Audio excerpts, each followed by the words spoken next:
మన వాళ్ళు అధికారంలో ఉంటే చెడుని చెవిలో చెప్దాం, మంచిని అరిచి చెప్దాం. అదే మన పార్టీకి మనం ఎవరికి కొమ్ము కాస్తున్నామో ఆ పార్టీకి ప్రత్యర్థులు గనక అధికారంలో ఉంటే చెడుని అరిచి చెబుదాం, మంచిని మాత్రం చెవిలో చెప్దాం. ఇది మన రాష్ట్రంలో మీడియాకి సంబంధించినటువంటి వైఖరి. తాజాగా బీసీ హాస్టల్కి మెస్ ఛార్జీలు కూడా చెల్లించట్లేదంటూ సిటీ ఎడిషన్లో వార్త రాసుకొచ్చింది ఈనాడు. జిల్లాలోని ఎస్టీ, బీసీ వసతి గృహాలకు సంబంధించి ఇది గుంటూరు జిల్లాకు సంబంధించుకొచ్చింది.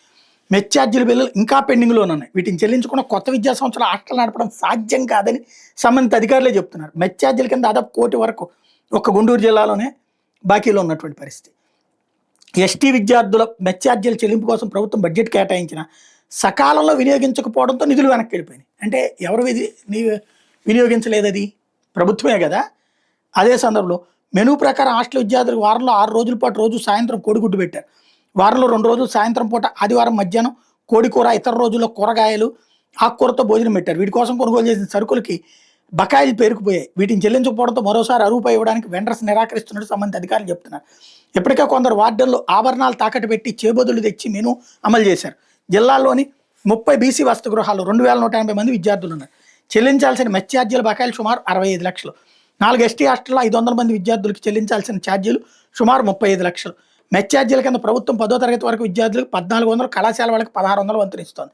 బీసీ విద్యార్థులు 2024 జనవరి నుంచి కాస్మోటిక్ ఛార్జీలు కూడా చెల్లించట్లేదు. 24 జనవరి తర్వాత అంటే అప్పట్లో చివరిలో జగన్ ప్రభుత్వం ఎలక్షన్స్ ముందు చేయడు. తర్వాత ఈ ప్రభుత్వం వచ్చి ఏడాది అయింది, ఇంతవరకు చేయలేదు. ఎస్టీ విద్యార్థులు 2024 సెప్టెంబర్ నుంచి, బీసీ విద్యార్థులు గత ఏడాది అక్టోబర్ నుంచి ఏడాది ఏప్రిల్ వరకు మెస్ ఛార్జీలు చెల్లించలేదు. బిల్లులు ప్రభుత్వం వద్దనే పెండింగ్లోనే ఉన్నాయి. ఈ ప్రభుత్వం వచ్చాక బిల్లులే పెండింగ్లో ఉన్నాయి. దీన్ని ఇదంతా రాసేసి మళ్ళీ అబ్బెబ్బే ఇది తెలుగుదేశం అనలేదు, ప్రభుత్వం అనలేదు. అదే మళ్ళీ ప్రాబ్లం రాకుండా అప్పట్లో నిర్లక్ష్యం, గత వైకాపా ప్రభుత్వం హాస్టల్ నిర్లక్ష్యం చేసింది, నిర్వహణకు నిధులు ఇవ్వలేదు, వార్డుల్లో సిబ్బంది ఖాళీల భర్తీని పూర్తిగా విస్మరించింది, హాస్టల్ మనుగడ ప్రశ్నార్థకం చేసింది. అప్పుడు ఇవన్నీ క్లియర్ అయిపోయి ఉన్నాయి. కానీ ఇప్పుడు బిల్లులు కట్టలేదు. కానీ ఈ ముక్క రాసేటప్పుడు మళ్ళీ వైసీపీను ఓ రాయి వేయాలి. ఇది వీళ్ళ వైఖరి.